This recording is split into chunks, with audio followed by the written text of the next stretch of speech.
It is generally assumed that the Middle Ages were a somewhat smelly era, due to people bathing very little, if at all. However, there is historical evidence that bathing and cleanliness were definitely aspired by most people during medieval times, even if it wasn't as easy as turning on a tap.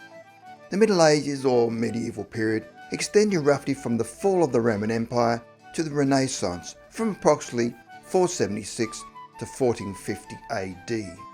During the early years of what are described as the Dark Ages, society was divided into four groupings: nobles, non-nobles, clergy and non-Christians. The later Middle Ages saw two more groups join the non-nobles or commoners: the working and the middle classes. Each group followed bathing and personal hygiene practices according to their means. Manual workers and poor people lacked access to sizable tubs where they could comfortably immerse themselves, and often had no fuel to heat water, so they tended to be lower on the personal hygiene scale. Because clean water had to be restricted to essentials like cooking, bathing was usually only possible during the summer months, taking the form of a cool splash in a pond or stream after a hard-working day in the fields.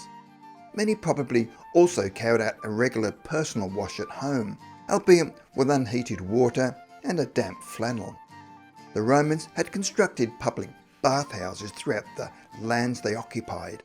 As the name suggests, they developed the town of Bath in England with its classical bathhouse. The complex was built on a pre-existing hot spring, which had been used for centuries by locals, and the town became a mecca for those seeking its refreshing waters. The Romans' concept was taken up enthusiastically as bathhouses continued to be created during the Middle Ages to enable the general public to perform their ablutions. One such establishment in Southwood, across the Thames from London, offered a choice of 18 types of hot baths. A downside was that bathhouses were frequently condemned by the church as disrespectful and threatening society's morals. The church had powerful sway over the daily activities of all medieval citizens, only some of whom were daring enough to defy them by using the very social bathhouses. Within the church itself, there was also disparity amongst the various orders as to the value of washing. Adherence to the rule of St. Caesarius, which dated back to the beginning of the 6th century, saw nuns and monks required to have a regular bath. Their personal hygiene regime demanded regular cleansing of face and hands, the brushing of hair and maintaining teeth, picked, cleansed and brushed. While those of other orders, such as the monks of Westminster Abbey, were only expected to bathe 4 times a year: Christmas, Easter, June and September, although it is probable that these were a minimum obligation, given that the monastery employed a dedicated bath attendant whose services seem to have been used frequently according to records. By the same token, the church did not, however, condone what it called excessive bathing. In the far-flung medieval Holy Lands, the bathing conditions of Greece, Rome, Egypt and Arabia influenced the use and customs of public bathhouses. They incorporated heated rooms for steaming and sweating, and cool rooms for rinsing off. Exotic herbs and aromatic oils were often used in massage. The early Crusaders were happy to adopt these practices and even established their own bathhouses. The monastic military orders of Knights Hospitaller and Templar installed bathhouses at their headquarters in Jerusalem or Mount Zion at Atlit and in other locations. The traditions continue even to the present day, with Turkish-style bathhouses still having popular appeal worldwide. Of course, nobles in the upper echelon of society could afford their own private bath. This would often comprise a full-length tub hewn of wood and sometimes draped with a surrounding curtain or cloth cover like a tent.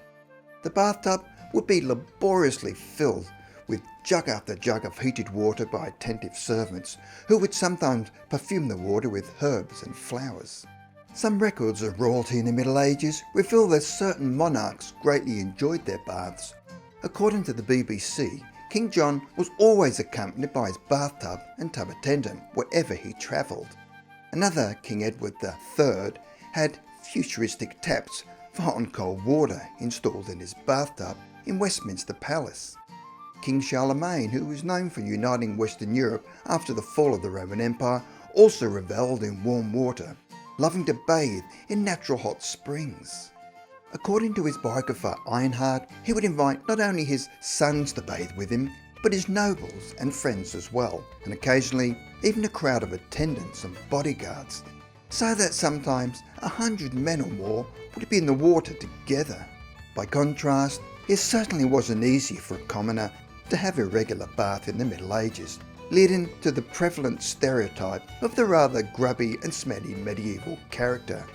But most people in the Middle Ages did attempt personal hygiene as well as available resources would allow, usually by simply keeping their hands, faces and clothing as clean as possible. Medieval people had no aversion to bathing, nor was it considered sinful. For most, it was just a lot of hard work to achieve.